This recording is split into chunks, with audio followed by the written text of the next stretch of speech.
اعوذ باللہ من الشیطان اللعین الرجیم بسم اللہ الرحمن الرحیم۔ جناب ام البنین 13 جمادی ثانی کو بی بی کی وفات کا دن ہے۔ جناب ام البنین کا نام فاطمہ بنت حزام ہے۔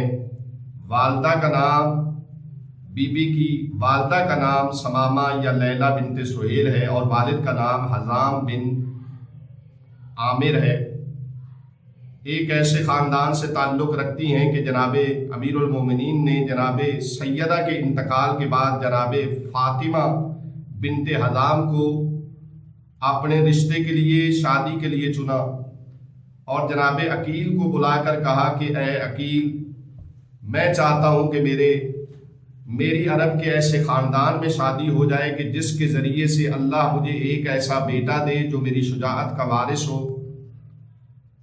جناب عقیل نے مشورہ یہ دیا کہ بنی ہاشم کے قبیلے کے بعد اگر عرب میں کوئی اپنی شجاعت اور شرافت کی وجہ سے مشہور ہے تو وہ کلابیہ خاندان ہے۔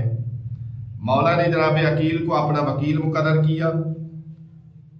جناب عقیل مولا کا وکیل بن کے جناب حزام کے دروازے پہ گئے اور جا کے رشتہ طلب کیا۔ جیسے رشتہ طلب کیا انہوں نے پوچھا کہ کس کے لیے رشتہ لینے کے لیے آئے ہیں، تو جناب عقیل نے بتایا کہ خدیجہ الکبریٰ ملکۃ العرب بی بی کا داماد آپ کا داماد بنے گا۔ سید الانبیاء والمرسلین کا داماد علی ابن ابی طالب کے لیے رشتہ لینے آیا ہوں۔ جناب حزام نے کہا کہ میں اپنی بیٹی سے پوچھنا چاہتا ہوں۔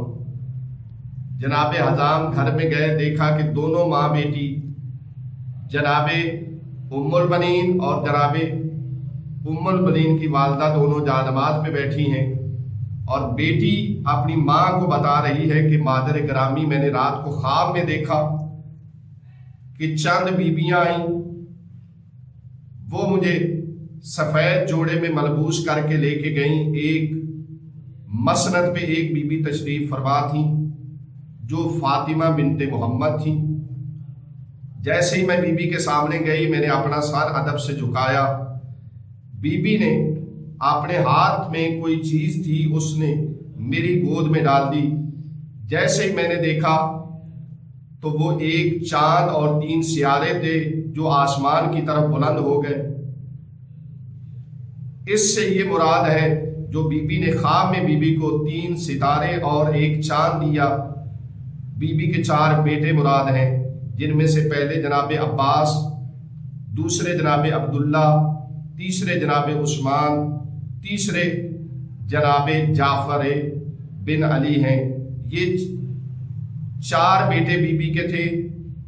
بی بی کا اصل نام فاطمہ تھا، لیکن بی بی نے مولا سے خود کہا کہ جب مجھے آپ فاطمہ کے نام سے پکارتے ہیں تو حسنین شریفین جناب زینب و کلثوم اپنی والدہ کی وجہ سے حیران ہو جاتے ہیں، غمگین ہو جاتے ہیں، لہذا اسی وجہ سے مولا امیر نے جناب فاطمہ بنت حزام کو ام البنین کا لقب دیا۔